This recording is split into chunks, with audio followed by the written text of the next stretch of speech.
ઉપલેટા ધોરાજી વિધાનસભાની અંદર સરદાર @150 સાહેબ સરદાર સાહેબની જન્મજયંતિ નિમિત્તે હરેક વિધાનસભાની અંદર એક પદયાત્રાનું આયોજન કરેલું હતું।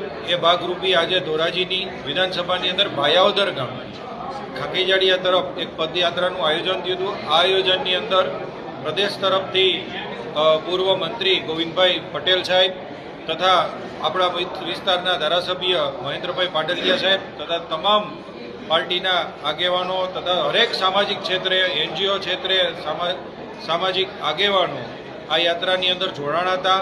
આ યાત્રાની અંદર હરેક મોજીરા ખાકીજાડિયાની અંદર હરેક ગામની અંદર પોઈન્ટમાં એક શ્રુતિ જેવું આખું આયોજન કરેલું હતું કે એક દેશની બેટી કેવી હોવી જોઈએ। રાષ્ટ્રપતિ, શિક્ષિત, ડૉક્ટર, નર્સ, વકીલ, પાયલોટ જેવી બાળકોએ શ્રુતિ પણ કરેલી હતી અને યાત્રાનું 18 વરણ આ યાત્રાની અંદર જોડાઈ અને યાત્રાને સુશોભિત બનાવી।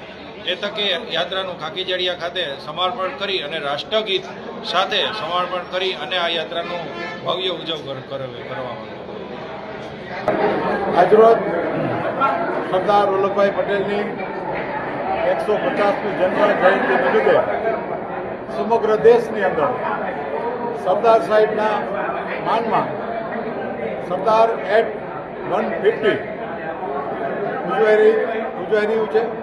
એના ભાગરૂપે ગુજરાતની અંદર 16 થી 22 દરમિયાન દરેક વિધાનસભા વિસ્તારમાં સરદાર સાહેબની જન્મ જયંતિની ભવ્ય ઉજવણી થઈ રહી છે। એના ભાગરૂપે આજરોજ ધોરાજી ઉપલેટા વિધાનસભામાં ભાયાવદર સરદાર સાહેબના સ્ટેચ્યુએ પુષ્પાંજલિ કરી અને ભાયાવદરથી ખાકીજાડિયા લગભગ 8 કિલોમીટર ઉપર બધા જ લોકોએ પદયાત્રા કરી અને અલગ 4 થી 5 પોઈન્ટ ઉપર બાળકોએ ખૂબ સ્વાગત કર્યું, દેશભક્તિના ગીતોથી સ્વાગત કર્યું અને સરદાર સાહેબની જે મેસેજ આવી એક ભારત આત્મનિર્ભર ભારતનો જે સંદેશ છે એ વ્યાપક રીતે ફેલાયો અને આ પદયાત્રામાં લગભગ ઓછામાં ઓછા 500 લોકો જોડાયા અને લગભગ 12:30 વાગે પદયાત્રા સમાપન થઈ।